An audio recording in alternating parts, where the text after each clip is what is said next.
دوستوں میرے چینل کو سبسکرائب کریں اور بیل آئیکن کو دبانا مت بھولیے گا۔ الحمدللہ رب العالمین والصلاة والسلام علی سید الانبیاء والمرسلین وعلی آلہ الطیبین الطاہرین وعلی امتہ اجمعین، اما بعد، اعوذ باللہ من الشیطان الرجیم، بسم اللہ الرحمن الرحیم۔ سورہ یوسف کی ہماری 7 آیتیں مکمل ہو چکی ہیں۔ آئیے آج آیا نمبر 8 پڑھتے ہیں۔ اللہ رب العزت ارشاد فرماتے ہیں، اذ قالوا لیوسف واخوہ احب الی ابینا منا ونحن عصبہ ان ابانا لفی ضلال مبین۔ جب یوسف علیہ السلام کے بھائیوں نے کہا کہ واقعی یوسف اور اس کا بھائی ہمارے باپ کو ہم سے زیادہ محبوب ہیں، حالانکہ ہم زیادہ قوی جماعت ہیں، بے شک ہمارے والد کھلی وارفتگی میں گم ہیں۔ اس آیت کے ترجمہ اور تشریح سے پہلے ایک وضاحت انتہائی ضروری ہے، وہ یہ ہے کہ اللہ رب العزت نے قرآن مجید میں ہمیں بہت سارے ایسے فگرز دیے ہیں کہ جن سے کوئی غلطی یا گناہ سرزد ہوا اور بعد میں ان کی توبہ قبول ہوئی اور ان کا معاملہ بالکل صاف ہو گیا، لیکن ہمیں ان کا ذکر قرآن میں اس لیے دیا تاکہ ہم سبق اور نصیحت حاصل کر سکیں کہ ہم نے یہ کام نہیں کرنا۔ اس سے مقصود اور مراد ان کی توہین یا تنقیص ہرگز نہیں ہوتی، بلکہ صرف یہ بتانا ہوتا ہے کہ تم اس حرکت سے باز رہنا۔ اسی سلسلہ کی ایک کڑی یہ یوسف علیہ السلام کے بھائی بھی ہیں۔ ان سے جو کچھ بھی سرزد ہوا وہ بعد میں اللہ تعالیٰ نے معاف کر دیا۔ خود یوسف علیہ السلام آگے چل کر اس صورت کے اختتام پر فرمائیں گے، لا تثریب علیکم اليوم یغفر اللہ لکم وہو ارحم الراحمین۔ فرمائیں گے تم پر آج کسی قسم کا گناہ نہیں ہے، میں تمہیں معاف کرتا ہوں اور انشاءاللہ اللہ بھی تمہیں معاف کریں گے، اور اللہ تعالی رحم کرنے والوں میں سے سب سے زیادہ رحم کرنے والا ہے۔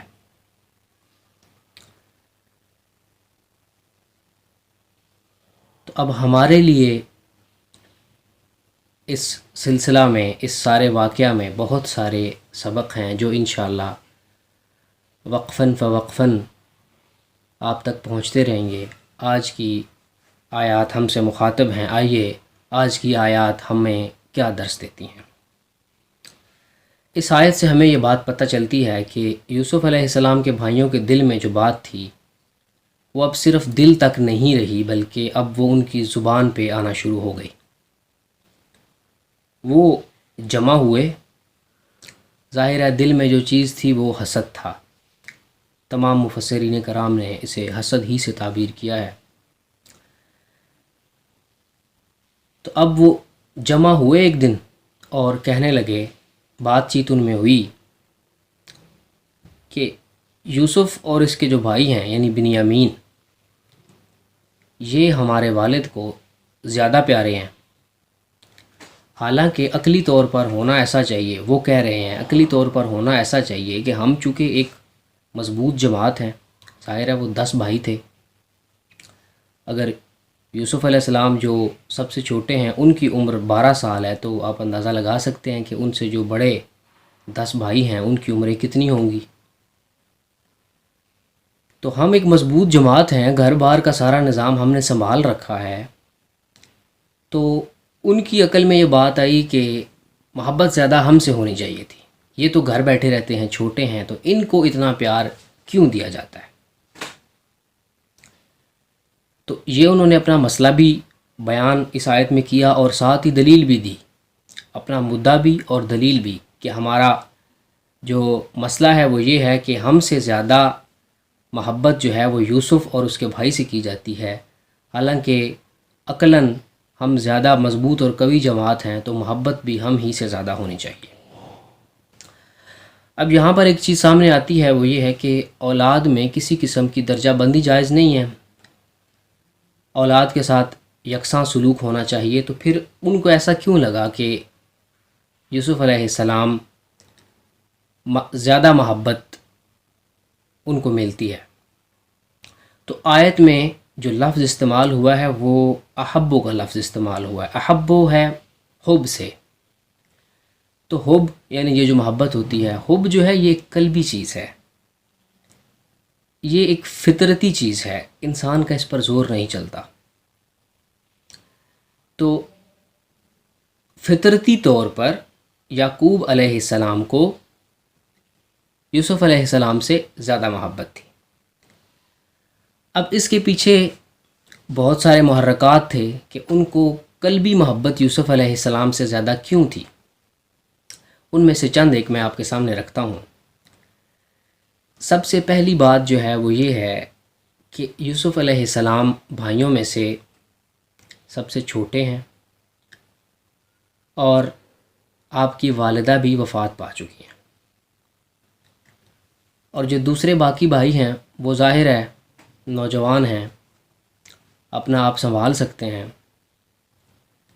اور یوسف علیہ السلام ان کی نسبت چھوٹے ہیں، اور والدہ کا سایہ بھی سر سے اٹھ گیا ہے۔ تو اب یعقوب علیہ السلام کی کوشش یہ تھی کہ والد کے پیار کے ساتھ ساتھ میں ان کو والدہ کی محبت بھی مہیا کروں، تاکہ ان کو والدہ کی کمی محسوس نہ ہو۔ آج کے معاشرے میں بھی یقیناً اگر یہ صورتحال بنے تو نتیجہ کچھ اسی قسم کا ہوگا۔ تو ایک تو یہ وجہ تھی کہ قلبی لگاؤ ان سے زیادہ تھا۔ مفسرین نے یہاں بہت ساری وجوہات بیان کی ہیں، لیکن قبلہ مرشد کریم پیر سید ریاض حسین شاہ صاحب مدظ اللہ العالی لکھتے ہیں کہ اس کی ایک وجہ روحانی بھی ہو سکتی ہے۔ وہ کیا؟ وہ یہ کہ پچھلی آیت میں یعقوب علیہ السلام خود فرما چکے ہیں کہ اللہ تعالیٰ تمہیں حکومت اور سلطنت دیں گے، خوابوں کی تعبیر کا علم دیں گے، اور نبوت سے سرفراز فرمائیں گے۔ تو اب چونکہ نور نبوت سے وہ یہ بات جانتے ہیں کہ میرا یہ جو فرزند ارجمند ہے یہ کل نبوت کے مقام پر فائز ہوگا، تو اب اتنے خوشبخت اور خوش سعادت بچے سے ظاہر ہے قلبی لگاؤ تو زیادہ ہی ہوگا۔ اور اولاد میں جو درجہ بندی ممنوع ہے وہ ظاہراً ہے، جو ظاہری چیزیں ہیں، مثلاً ان کے کھانے پینے میں کسی قسم کا تفاوت نہ ہو، تمام بچوں کو یکساں کھانا مہیا کیا جائے، لباس میں کسی قسم کا تفاوت نہ ہو، ان کی تعلیم و تربیت میں، ان کے رہنے سہنے میں کسی قسم کا تفاوت نہ ہو۔ یعنی یہ نہ ہو کہ ایک کو آپ گوچی اور ارمانی سے شاپنگ کروائیں اور دوسرے کو آپ کے جو شہر کی ہلکی سی دکان ہے وہاں سے کچھ لے کے دے دیں، اور ایک کو جناب صبح مکھن والے تازہ پراٹھے مہیا ہیں اور جو دوسرا ہے اس کو بسکٹوں پہ ٹرکھایا جا رہا ہے۔ تو یہ جو تفاوت ہے یہ جائز نہیں ہے، لیکن جو قلبی چیز ہے، جو قلبی محبت اور انس ہے، اس پر کوئی پکڑ نہیں ہے۔ اور ظاہر ہے جو بچہ جتنا زیادہ تابعدار اور فرما بردار ہوگا وہ اتنی زیادہ محبت کا حقدار بھی ہوگا۔ اگلی آیت پہ چلیے، اللہ تعالیٰ فرماتے ہیں اقتلوا یوسف او اطرحوہ ارضا یخل لکم وجہ ابیکم وتکونوا من بعدہ قوما صالحین۔ اب پچھلی آیت میں انہوں نے اپنا مسئلہ ڈسکس کیا، ظاہر ہے بہت ساری باتیں ہوئی ہوں گی، تو اب اس آیت میں انہوں نے سوچ و بچار کرنے کے بعد جو حل پیش کیے وہ دو تھے۔ پہلا حل ان کے سامنے یہ آیا کہ نعوذ باللہ یوسف علیہ السلام کو قتل کر دیا جائے، اور دوسرا حل ان کو یہ سمجھ میں آیا کہ ان کو کسی دور دراز کی زمین میں پھینک دیا جائے۔ اس کی وجہ کیا؟ یخل لکم وجہ ابیکم، تاکہ تمہارے والد کی جو محبت ہے وہ پھر صرف تمہیں ملے۔ اچھا، ان دو آیتوں سے، یہ جو آیت ہے آیت نمبر 9 اور جو پچھلی آیت ہے آیت نمبر 8، اگر ان میں آپ غور کریں تو آپ کو یقیناً یہ بات بہت اچھی طرح سمجھ آ جائے گی کہ حسد کتنی کبھی اور بری چیز ہے۔ آپ دیکھیے کہ حسد اتنی کبھی چیز ہے کہ انسان کو چھوٹے اور بڑے کی تمیز نہیں رہ جاتی، اس کو یہ تمیز نہیں رہ جاتی کہ میرا مخاطب کون ہے، حتیٰ کہ وہ اپنے باپ کے بارے میں ایسے جملے کہہ جاتا ہے کہ میرا باپ دلال مبین میں ہے۔ یہ پچھلی آیت میں یہ جملہ ہے نا، ان ابانا لفی ضلال مبین۔ اب اس کا اردو میں ترجمہ جو بھی کر لیں، لیکن جو لفظ ہیں وہ ضلال مبین کے ہیں۔ تو یہ حسد کی وجہ سے ان کی آنکھوں پر ایسا پردہ پڑا کہ اپنے والد کی طرف، جو کہ اللہ کے نبی بھی ہیں، انہوں نے دلال مبین کی نسبت کر دی۔ اور جو دوسرا حسد کا نقصان ہمیں یہاں سے سمجھ آیا وہ یہ ہے، آپ دیکھیں کہ بھائی جو چھوٹے ہوتے ہیں وہ تو ویسے ہی آنکھوں کا تارا ہوتے ہیں، محبت ہوتی ہے بڑی ان سے، لیکن یوسف علیہ السلام جیسا چھوٹا بھائی ہو جو دنیا میں اپنے حسن کی مماثلت نہ رکھتا ہو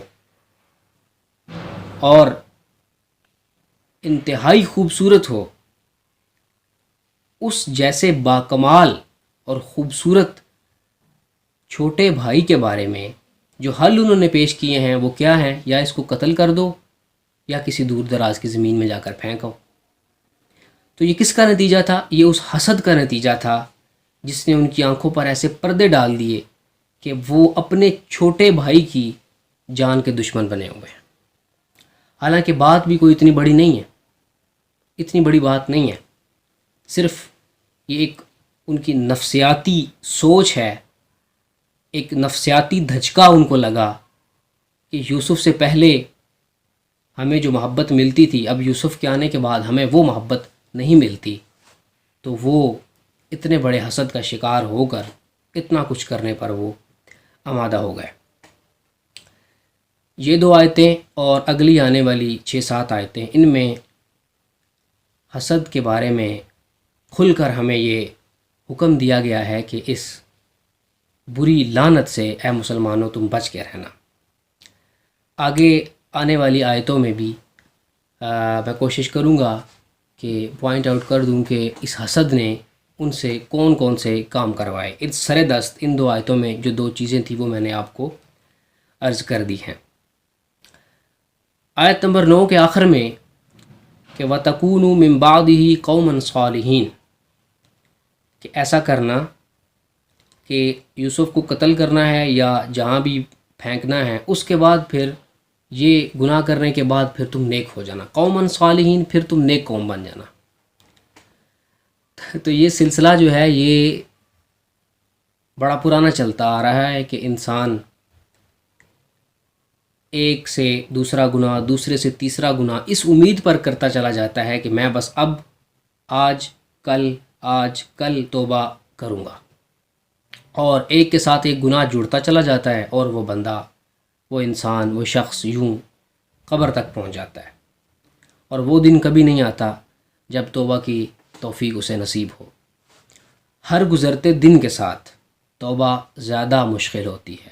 اس کی وجہ یہ ہے کہ گناہ جتنا زیادہ طبیعت میں راسخ ہوتا جائے گا، اس کو طبیعت سے نکالنا اتنا ہی مشکل ہو جائے گا۔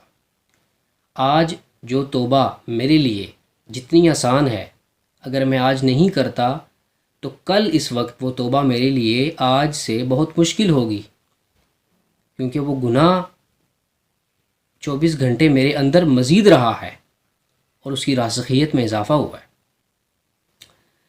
تو یہ بالکل وہی بات ہے، اگر میں آپ کو اس کو ایک سادہ سی بات میں سمجھاؤں کہ جس طرح ڈائٹ کرنے کا خواہش مند انسان دسترخوان پر بیٹھ کر اپنے آپ کو یہ سمجھا رہا ہوتا ہے کہ بس یہ آخری کھانا ہے جو میں نے دبا کر کھانا ہے، اور اس کے بعد میں بس پکی توبہ کر لوں گا، پھر میری ڈائٹ شروع ہو جائے گی۔ اور آپ بھی جانتے ہیں، میں بھی جانتا ہوں کہ وہ دن کبھی نہیں آتا کہ اس کی زندگی میں ڈائٹ ہو سکے، وہ بس پھر دن بدن کھاتا ہی رہتا ہے۔ ہم رمضان سے پہلے جو 2 مہینے ہیں رجب اور شعبان کے، یہ 2 مہینے تو ہم اکثر اس امید پر گناہ کرتے رہتے ہیں کہ اب آگے رمضان آنے والا ہے تو کوئی بات نہیں، ہم رمضان میں ساری توبہ کر لیں گے. لیکن یہ بھی ہم پھر دیکھتے ہیں کہ رمضان کے پہلے 2-4 دن ہم قابو خود پہ کرتے ہیں، لیکن چونکہ عادت نہیں ہوتی تو پھر وہی ساری بری عادتیں جو ہیں وہ ہم میں واپس لوٹنا شروع ہو جاتی ہیں. اگلی آیت میں اللہ رب العزت ارشاد فرماتے ہیں قال قائل منهم لا تقتلوا يوسف والقوه في غيابة الجب يلتقطه بعض السيارة ان كنتم فاعلين.